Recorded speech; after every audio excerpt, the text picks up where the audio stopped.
Hello everybody, welcome. Thank you so much for joining me for Kineo Totara office hours. I am glad to talk to you guys today about, I did not update my slide. Today we're going to be talking about position types and organization types. A little bit about myself. My name is Taylor Craig and I am the platforms consultant here at Kineo. I do training and I work very closely with our solution architects during implementation. So that's a little bit about my role. So today we're going to talk about position and organization types. What exactly are they, how do I set them up, and why in the world would I use them, and where do I apply them? So a little bit on the what are they. A lot of times people don't even realize that position types are there because they're kind of in a weird spot, and then when you get there it's kind of, you may not know what to do with them. So think of, we've talked about in the past, positions in organizations. Think of it as a way to define your users, right? So really all that position is and all that organization is a further definition of who those individuals are on your site, which allows you to group them and all of that good stuff. Types are the same thing. Think of them as even more description, even more granularity to your site. So we'll talk about a little bit kind of how we have a couple of clients who are currently using types, and it may fit your situation, and hearing about their experience might kind of make you go, oh, okay, yeah, we could use that as well. So we'll talk about where you set them up and then how you then implement them. So let's take a look. Let's get into a site here. So like I said, it's basically just an additional descriptor. Let me show you where you go to set these up. It's underneath hierarchies, positions, and manage types. Underneath organizations, manage types as well. They're set up exactly the same way, but you utilize them a little bit differently. So going into manage types, you'll see here where we have our types and it says no position types are currently there. So the first thing you have to do is you have to add a new type. So it's going to be kind of similar to when you're setting up your positions in your organizations. You know how you have to set up a framework? It's kind of similar. So I'm going to come in here and I'm going to say position types. You might want to get a little more detailed, but I'm not being too creative today. So we've got a position type ID number. If you want to apply that, you can. Keep in mind, this can be imported through the HR import. So if you're going to do that, it doesn't hurt to have that ID in there. So I'm just going to put P types. Doesn't have to be numbers. It can be letters, numbers, all that great stuff.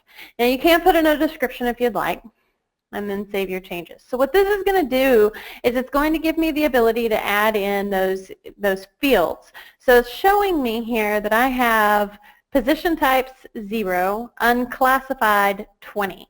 So what that 20 is that is my 20 positions that I have in my site. So that is going to be what those are. So let's talk about kind of how you might use types for positions. So I'm going to go in, I'm going to actually click on position types. So this is going to take me in where I can actually create the custom fields, so the additional definitions. So I'm going to come in here and we're going to say menu of choices. That's what we'll use. And we're going to say employee level. Okay. Whoops, that's my short name. Throw that in. Okay, so we are wanting to define what level these employees are. Are they level 1, or you might use senior, junior, because you may have a senior solution architect and a junior solution architect. You may have a senior level salesperson and a starting level salesperson. So you may have different levels within your employees, and you may want to make that a little more granular on your reports. You may want to say, you know what, I want to pull a report for all of my senior level salespeople. I want to see how they're doing in comparison to my junior level salespeople. So that's going to be kind of one of the reasons why you might use this for positions. Okay, so we can choose if it's required or not, if it's locked. If you've ever added in an additional field, all of this is going to look quite familiar to you because it works very much the same. So we're going to say senior level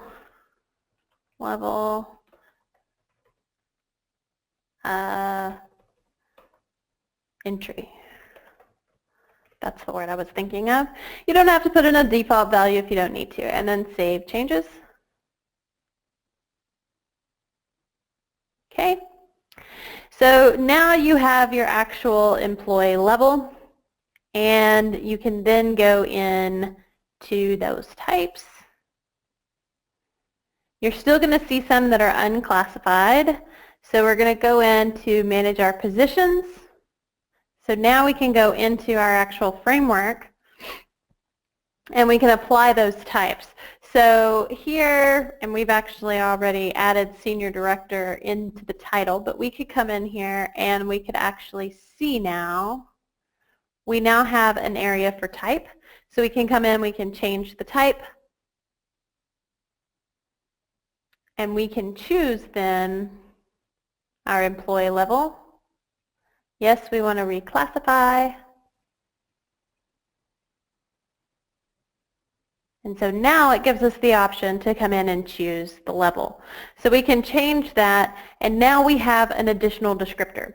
So that is something to keep in mind. You'll see now for positions types, and if we go in and take a look at our managed positions, look at that framework again, you will see this listed here. So it does have a type underneath position types and an employee level, senior level. Now another common and probably more often used is organization types. You probably are going to use organization types more than you might use position types. It's this very similar also in the same way as position and organizations. You don't have to use both, but if you want to, you absolutely can. One way that we have several employees using organization types. So if I come in and take a look at my organization, we're actually going to look at this setup because this is kind of a fast food organization type setup. So this is their organization. They've got their company as a whole at the top, and then they have their different cities where their company is, where they have restaurants located. Then they have Houston District 1. They've got it broken down into districts, and then these are actual stores. Now, these stores might be corporately owned, or they may be franchise owned. It just kind of depends. Their model is both a corporately owned, franchise owned situation. So they use organization types, which are set up the same way we set up those positions, in order to define which store is franchised or owner-operated, because they want to be able to pull reports and say, okay, so here's what all of our franchise people are doing and as far as training on our site, and here's what all of our corporately owned stores are doing as part of our site.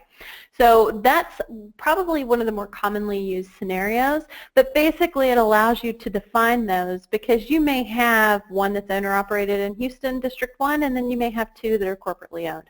It just is a way for you to define the criteria in your reports, and also you can use it for audience building. So you can build audiences off of types as well. So that's just kind of a quick rundown of position and organizational types. I am now going to turn over the floor to you guys for any of your questions that you may have on that or anything else. And use the little question box that we always use, and then I'll give you the mic if we need it.